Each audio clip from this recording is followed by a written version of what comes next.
அஸ்ஸலாமு அலைக்கும் வரஹ்மத்துல்லாஹி தஆலா வரகாத்துஹு. அன்பிற்கினியவர்களே, எந்த வருடமும் இல்லாத அளவுக்கு இந்த வருடம் வெப்பம் மிக அதிகமாகவே இருக்கின்றது. எல்லா மாவட்டங்களிலும் சிறியவர்கள் முதல் குழந்தைகள் முதல் பெரியவர்கள் அனைவர்களுமே இந்த வெப்பத்தை தாங்க முடியவில்லை. எந்த அளவுக்கு என்று சொன்னால், மழை காலங்களில் விடக்கூடிய அந்த ரெட் அலர்ட், ஆரஞ்சு அலர்ட் என்று சொல்லக்கூடிய எச்சரிக்கைகள் இந்த வருடம் வெப்ப காலத்தில் விடப்பட்டிருக்கின்றது. பல மாவட்டங்களுக்கு இந்த எச்சரிக்கை விடப்பட்டிருக்கின்றது. கரூர், அதேபோல் சேலம், ஈரோடு போன்ற மாவட்டங்களெல்லாம் கடுமையான வெப்பம், மக்கள் தவித்து கொண்டிருக்கின்றார்கள். வெப்பத்திலிருந்து அந்த வெப்ப காலங்களில், அந்த கோடை காலங்களில் வெப்பத்திலிருந்து தப்பித்து கொள்வதற்காகத்தான் ஊட்டி, கொடைக்கானல் போன்ற அந்த குளிர் பிரதேச மாவட்டங்களுக்கு செல்வது வழக்கம். ஆனால் இந்த வருடம் அங்கேயும் செல்ல முடியவில்லை. காரணம், கொடைக்கானல், ஊட்டி போன்ற இடங்களிலும் கடுமையான வெப்பம் என்பதையெல்லாம் நாம் பார்த்து கொண்டிருக்கின்றோம். இதற்கெல்லாம் என்ன காரணம்? அதாவது வெயில் அடித்தாலும் கடுமையான முறையில் இருக்கின்றது, மழை பொழிந்தாலும் பாதிப்பு ஏற்படுகின்றது, காற்றடித்தாலும் பாதிப்பு ஏற்படுகின்றது, குளிர் பாதிப்பு ஏற்படுகின்றது. எல்லா காலங்களிலுமே மனிதர்களுக்கு மிகப்பெரிய ஒரு பாதிப்பை ஏற்படுத்திவிட்டு தான் செல்கின்றது. இதற்கெல்லாம் என்ன காரணம் என்று நாம் சிந்தித்து பார்த்தோம் என்று சொன்னால், மனிதர்கள் விஞ்ஞான வளர்ச்சி என்ற பெயரில் என்ன செய்து கொண்டிருக்கின்றார்கள் என்றால், இயற்கை வளங்கள் எல்லாம் அழித்து கொண்டிருக்கின்றார்கள். விஞ்ஞான வளர்ச்சி என்று சொல்லிக்கொண்டு இயற்கை எல்லாம் அழித்து கொண்டிருக்கின்ற காரணத்தினால்தான் இதுபோன்ற ஒரு பேரிடர்களை, பாதிப்புகளை ஒவ்வொரு காலகட்டத்திலும் நாம் சந்தித்து கொண்டிருக்கின்றோம். அது வெயில் காலமாக இருந்தாலும் சரி, மழை காலமாக இருந்தாலும் சரி, காற்று காலமாக இருந்தாலும் சரி, குளிர்காலமாக இருந்தாலும் சரி. மரங்கள் நின்று கொண்ட அந்த உயர்ந்த மரங்கள் நின்று கொண்ட இடங்களில் இன்று உயர்ந்த கட்டடங்கள் எழுப்பப்பட்டு கொண்டிருக்கின்றது. தண்ணீர் தேங்கிய இடங்களிலெல்லாம் மக்கள் தேங்கி கொண்டிருக்கின்றார்கள். இப்படி இயற்கை வளங்களெல்லாம் அழித்துவிட்ட காரணத்தினால்தான் நமக்கு இப்படிப்பட்ட ஒரு பாதிப்பு ஏற்படுகிறது என்பதை கூட நாம் இன்னும் உணராமல், இன்னும் இயற்கையின் மீதே பழி போட்டு கொண்டிருக்கின்றோம். இயற்கை மாறிவிட்டது என்பதாக இயற்கையின் மீது பழி போட்டு கொண்டிருக்கின்றோம். நிச்சயமாக இயற்கை மாறவில்லை, மனிதன் எல்லாவற்றையும் மாற்றிவிட்டான். இதுதான் உண்மை. இதை நாம் ஏற்றுக்கொண்டு தான் ஆக வேண்டும். அன்பிற்கினியவர்களே, அல்லாஹ் மனிதனுடைய அந்த சக்திக்கு தகுந்தவாறு தான் சோதிப்பான். அவனுடைய சக்திக்கு மீறி அவன் யாரையும் சோதிப்பது கிடையாது. ஏனென்று சொன்னால், அவன் கருணையாளன், அன்பாளன். அதனால் எந்த மனிதர்களுமே அவன் என்ன செய்வான், அவனுடைய சக்திக்கு உட்பட்டுத்தான் அவன் சோதித்து கொண்டிருக்கின்றான்.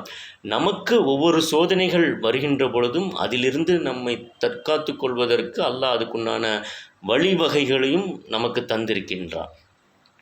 இப்பொழுது நாம் இந்த வெப்ப காலத்தில் நாம் என்ன செய்கின்றோம்? வசதியானவர்கள் ஏசியில் இருந்து தங்களை தற்காத்து கொள்கின்றார்கள். ஏழைகள் ஃபேன், விசிறிகளை வைத்து தற்காத்து கொள்கின்றார்கள்.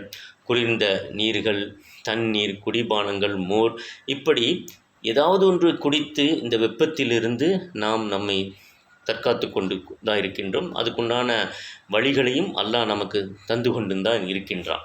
இதற்காக முதலில் நாம் இறைவனுக்கு நன்றி செலுத்த வேண்டும். இந்த வெப்பத்தையே, இந்த உலகத்தினுடைய இந்த வெப்பத்தையே நம்மால் தாங்க முடியவில்லை. இதற்கே நாம் துவண்டு விடுகின்றோம், சோர்ந்து விடுகின்றோம், தவித்து விடுகின்றோம், பலகீனமாக ஆகிவிடுகின்றோம். இந்த வெப்பத்துக்கே இந்த நிலை என்று சொன்னால், நாளை நரகத்தினுடைய வெப்பம் எப்படி இருக்கும்? நாளை நரகத்தினுடைய நிலைகள் என்ன என்று நாம் சிந்தித்து பார்த்திருக்கின்றோமா? நபி ஸல்லல்லாஹு அலைஹி வஸல்லம் அவர்கள் அழகான முறை சொல்லி காட்டுகின்றார்கள். அதாவது, முஃமின்கள் நிரந்தரமாக நரகத்தில் தங்க மாட்டார்கள். அப்படி என்று சொன்னால், முஃமின்கள் அவர்கள் செய்த அந்த தவறுகளுக்கு, குற்றங்களுக்கு தண்டனை அனுபவித்துவிட்டு சொர்க்கம் சென்று விடுவார்கள். இறை மறுப்பார்கள் சுவனத்திற்குள் நுழைய மாட்டார்கள். அவங்க ஒருபோது என்ன செய்ய முடியாது, அவங்க என்னதான் இந்த உலகத்தில் அவங்க நன்மைகள் செய்தாலும் கூட ஈமான் இல்லாத காரணத்தினால் அவங்க என்ன பண்ண முடியாது, சுவனத்தில் நுழைய முடியாது. இப்போ முஃமின்கள் நரகத்தில் இருப்பார்கள், ஆனால் அந்த தண்டனையை அனுபவித்துவிட்டு அவர்கள் சொர்க்கத்தின் நினைவு சென்று விடுவார்கள் என்று சொன்னால், நரகத்தினுடைய முதல் படித்தரம், முதல் தண்டனை இதுதான் நரகத்தில் முதல் படித்தரமே. இதுக்கு பின்னாடி தான் ஒவ்வொரு படித்தரங்களாக தண்டனைகள் அதிகமாகிக் கொண்டிருக்கும். இந்த முதல் படித்தரமான அந்த தண்டனை பற்றி நபி ஸல்லல்லாஹு அலைஹி வஸல்லம் அவர் சொல்கின்ற பொழுது என்ன சொல்கிறார்னு சொன்னால், அதில் குறைஞ்சபட்சம் அந்த முதல் தண்டனையே நெருப்பினால் ஆன செருப்பு அணியப்படுமாம். நெருப்பினால் ஆன செருப்புகளை அந்த நரகவாசிகளுக்கு, தண்டனை அனுபவிப்பவர்களுக்கு அணியப்படுமாம்.